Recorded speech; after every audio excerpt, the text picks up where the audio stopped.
చదువుకొని గవర్నమెంట్ స్కూల్లో మేము తిండి ఓ పూట కోపిన్ బియ్యం తింటున్నాం. ఎవరన్నా నమ్ముతారా మా ఇంట్లో? చెప్పు, కోపిన్ బియ్యం దీన్ని బతుకుతున్నారు. అట్లా చేసి ల్యాండ్ ఉంచుకుంటే వీడికి ఎట్లొచ్చిందమ్మా ఇంత ల్యాండ్ అని అడుగుతాడు పెద్ద సార్. నన్ను ఏం చేయాలి? ఇక ఎవరన్నా ఇచ్చినట్టు ల్యాండ్ ఎట్లా ఇంత గజం జాగేడు వరకు ఇల్లు కడుతుంటే ఇంత ల్యాండ్ సంపాదించడానికి ఎన్నేళ్ళు పెద్దల నుంచి సంపాదిస్తూ వచ్చింది. ఇది ఇవాళ మేము కొన్నది కాదు, మేము అది చేసింది కాదు, మేము ఎవరిని గుంజుకోలే. ఇవాళ పెద్దల నుంచి లాలయ్య నుంచి నరసింహ నుంచి ఇప్పుడు గిరి నుంచి వచ్చింది. 3 తరాలు మారినాయి. ఇవాళ జంగయ్య గిరి 2 అన్నదమ్ములు.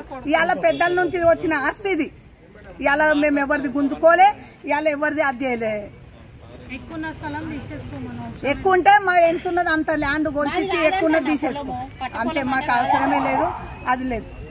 మనుషులు నేను జేసీబీ కింద వండనిక కూడా నేను సిద్ధము. నా మీకెళ్ళి ఎక్కిపోతుందా ఏం చేస్తారో నన్ను దంపి తీసుకుంటారో తీసుకోండి, ఏమైనా సరే. ఇవాళ నేను ఇవాళ ఉట్టిగా మమ్మల్ని ఎంత చేస్తున్నావు? ఉట్టిగా ల్యాండ్ ఉంచుకుంటా ఇంట్లో కానీ ఇవాళ ల్యాండ్ ఉంచుకుంటా కూడా ఇంత పాపం అయింది మాకు. సర్వే నంబర్ ఏమో తెలుసా? సర్వే నంబర్ 16 అంట. 16 నంబర్. సర్వే నంబర్ 16 అంట. సర్వే నంబర్ 16 అంట. 16